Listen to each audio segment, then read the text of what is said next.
جب تعلیم پرائیویٹ کی جائے گی تو مہنگی بھی ہو جائے گی، اور جو امیر اور دولت مند لوگوں کے بچے ہیں وہ پڑھنے کے لیے جائیں گے، غریبوں کے بچوں کے لیے آگے تک تعلیم جاری رکھنا مشکل ہو جائے گا۔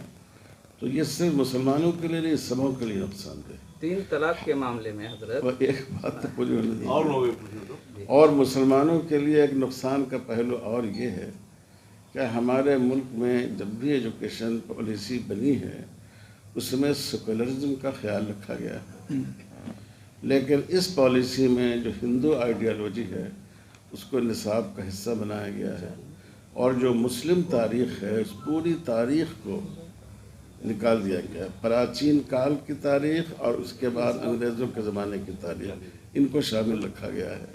تو یہ مسلمانوں کے ساتھ بہت بڑی ناانصافی ہے، ظلم ہے، زیادتی ہے۔ یہ مولانا صاحب، جالم بھاجپا سرکار ہے یا کوئی اور جس کے خلاف آپ لڑائی لڑنا چاہ رہے ہیں؟ آپ بتائیے اس وقت گورنمنٹ کس کے ہے؟ بھارتیہ جنتا پارٹی کی۔ ظاہر ہے ہماری لڑائی کسی خاص پارٹی سے نہیں، ہماری لڑائی ان لوگوں سے ہے جو دیش کے سموِدھان کو نقصان پہنچا رہے ہیں اور ان سے ہٹ کر اوپر اٹھ کر قدم اٹھانا چاہتے ہیں، چاہے وہ بھاجپا ہو چاہے دوسری پارٹیاں ہوں۔ مولانا جی، آپ نے وقف بورڈ کے بارے میں بتایا، تمام چیزوں کے بارے میں بتایا، لیکن کیرل کے پورے گاؤں کو وقف بورڈ نے اپنا کہہ دیا، تو وہاں کی جنتا کہاں جائے گی؟ اس پر کیا کہیں؟ تو عدالت ہماری کس کام کے لیے ہے؟ ایک تو یہ ہے کہ کورٹ جو ہے وہ اسی لیے تو ہے نا کہ کوئی بات اگر غلط کہی جائے تو وہ اس کو کیس کو سنے اور فیصلہ کرے۔ یہ تو مانا یہ بھی جائے تو کہا جاتا ہے کہ وقف بورڈ جہاں دعویٰ کر دیتا ہے وہ اس کا ہو جاتا ہے، کوئی اپیل نہیں کی جاتی۔ ایسا بالکل نہیں ہے، آپ سوچئے یہ کیسے ہو سکتا ہے؟ کوئی آپ کے گھر پر آ کر دعویٰ کر دے اور اس کا ہو جائے گا۔ اور کیرالہ والی جو بات ہے اس کی بھی کیرالہ گورنمنٹ نے وضاحت کی ہے، غلط پروپیگنڈا کیا جا رہا ہے۔ یہ مانا جائے مولوی صاحب کہ بھارتیہ جنتا پارٹی کی جو سرکاریں ہیں ان کے ورد آپ لام بند ہو کر ایک مہم شروع کرنا چاہتے ہیں، جس کے لیے آپ مئو لام بند کر رہے ہیں لوگوں کو۔ دیکھیے، ہم تو مسئلہ پارٹی کا نہیں، اگر یہ کام کانگریس پارٹی کرے تو ہم اس کی بھی مخالفت کریں گے۔ ہمارے لیے مدعا اصل ہے، ہمارے 70 سالوں میں لیے تو اس کی کانگریس نے اہمیت کچھ بھی نہیں نہیں کیا۔ ہے۔ کانگریس کے دور میں بھی ہم لوگوں نے شعبانوں کیس کی لڑائی ایجوکیشن کیا ہے، شعبانوں کیس کے بعد میں خود وقف کے سلسلے میں وقف کا جو قانون تھا ہم لوگوں نے کوشش کر کے 2005 میں بدلاؤ ہم لائے، اس سے بھی وہ کافی نہیں ہوا، پھر ہم لوگوں نے رکھا گورنمنٹ کے سامنے 2013 میں جو آیا تو وہ بہت اچھا قانون تھا، اب اس کو بدلنے کی کوشش کی جا رہی ہے۔ آپ کو مئو میں آئے ہوئے 24 گھنٹے ہوئے، اس کو لے کر عام جنتا کے بیچ آپ گئے ہیں، کیا آپ کو کس طرح کا آبھاس ہوا ہے؟